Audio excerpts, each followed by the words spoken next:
फसलें बिल्कुल खराब हो गई हैं क्योंकि पकी हुई पकने के समीप फसलें थी। पहले जो फ्लड आता था वो छोटी फसलें होती थी, उसमें हम दोबारा भी लगा लेते थे।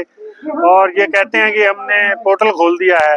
पोर्टल तो मैंने पहले ओलावृष्टि का भी करार किया, बहुत भारी नुकसान होया वा हमारा ओलावृष्टि में 100% तक नुकसान होया वा। आज तक मुआवजे के नाम पे 1 रुपया किसी को नहीं मिला। अगर किसी को मिला हुआ, कोई कहता हुआ कि मेरे को मिला तो आगे मन जरूर मिला और बता हुआ।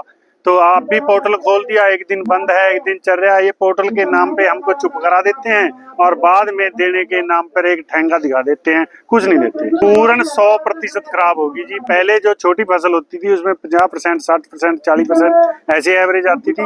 अब जो फसल खराब हुई है पूरी 100 के 100% खराब हुई है। फसल का जो भी दिसराव है उसके ऊपर गाज जीवन शुरू हो गया, लुड़ लगी और फसल सूखनी शुरू हो जाएगी।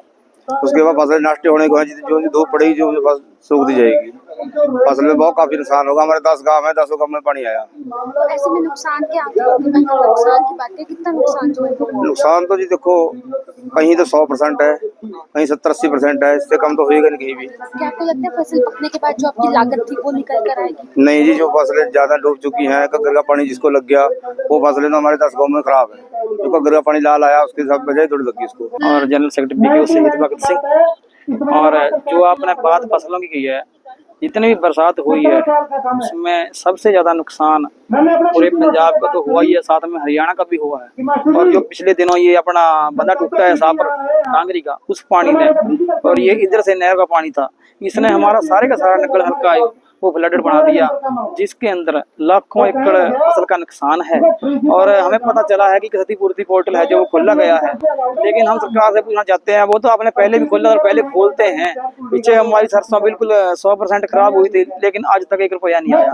ये सिर्फ कागजों के अंदर पोर्टल खोला जाता है, और अगर खुल भी गया, अगर दे भी दिया मान ले 1000-2000 रुपया, उसमें किसान का नुकसान पूरा होने वाला नहीं है, क्योंकि 20-30 हजार रुपया खर्चा उसके ऊपर खर्चा किया हमने फसल के ऊपर, और 60,000 रुपया हमने ठेका दे रखा है। तो हम सरकार से यही मांग करते हैं कि जो मुआवजा है वो कम से कम 60,000 रुपये एकड़ का दिया जाए, क्योंकि इसके अंदर जब भी पानी उतरेगा तो बहुत फसल गल जाएगी, और जो जिसका दाना इसके ऊपर है वो दाना भी खराब होगा, मिट्टी लगी उसके ऊपर, धूल लगी इसको हम बोलते हैं, तो उसके कारण बहुत नुकसान है।